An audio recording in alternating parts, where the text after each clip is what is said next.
I'm going to call on other members to ask questions of the panel. And I first will call on Mr. Huffman for 5 minutes of questioning. Thank you, Madam Chairman.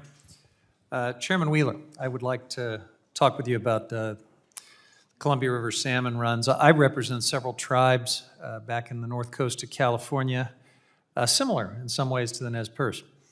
Salmon and steelhead are especially important to them, and so I understand the importance of your being here today. I appreciate the passion in your testimony.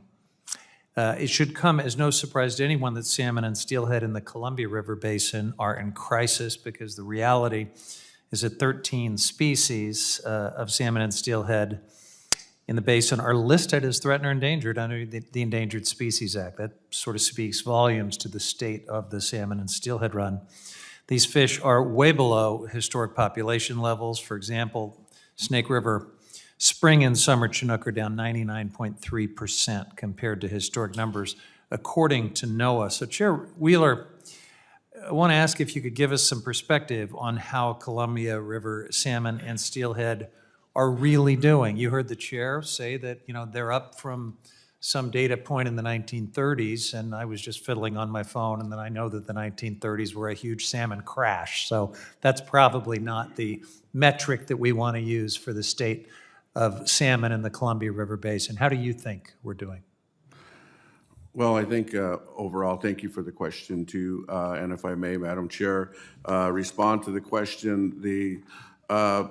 When we talk about the Columbia River and the system that and the sustenance that it provides, the bill itself today is talking about the lower Snake River area and the lower Snake River species. We're talking about ESA listed species that are in the system. Now, when we combine everything and we're saying mid-Columbia Sea, upriver brights, those are different species than the ESA listed species that we're talking about. So when we see and hear those numbers, we know that they're not part of the discussion when we're talking about the lower Snake River and the tributaries that are part of the Snake River system. And so historically, 16 to 20 million fish entering the Columbia River, 2 million coming into the lower Snake River area. Now there's rivers that I'd mentioned that we can't even fish. And if we overtake on any of the ESA listed species, our fishery shuts down. If there are no fish in the water, then it affects us in many different ways. Our culture, the spirituality of who we are, and the health of our people. Yeah, tell us a little more about what it means for your people when you can't fish, because I've experienced it with the Yurok and the Karuk tribe in my district. I've seen what it does to the elders, to their ceremonies, to their economic interests, and their subsistence.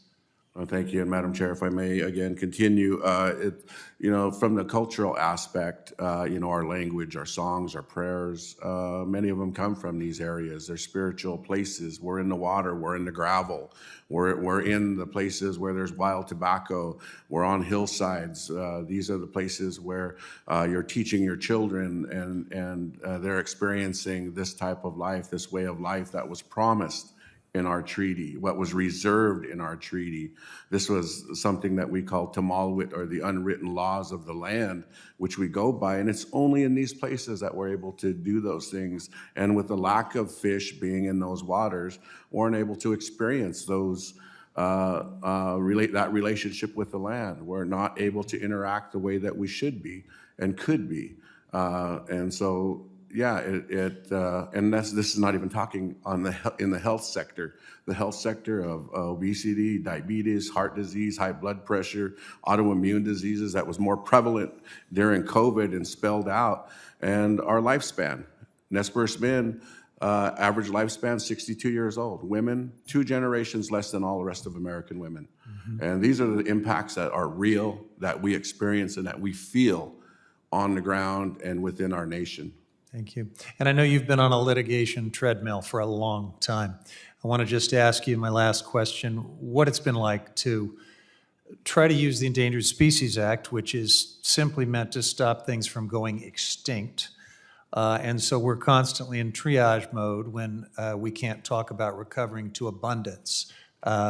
Talk about what it means to see these cycles of biological opinions that you know are not going to bring fisheries back to the level we all want to see, and the opportunity that we would have for the entire region if we were able to have abundant runs. Well, of course, the biological opinions and the flawed EISs and are the flawed biological opinions and the record of decisions that were made. The 2021 had 19 pages of the whole document that had impacts to all tribal nations on the Columbia Basin that live in the Columbia Basin. 19 pages. We submitted thousands of comments. And were those heard? I don't believe those were heard. And that was something then when we stayed out of court through that time to let the science work, and the biological opinion was pushed up 1 year. And so when we think about coming to the table, when we think about our role as the Nez Perce people, as a sovereign nation, being able to work with the United States of America, our other sovereign, our partner, then we expect that they will hear the side of the Nez Perce and the understanding that we can look and see our partner.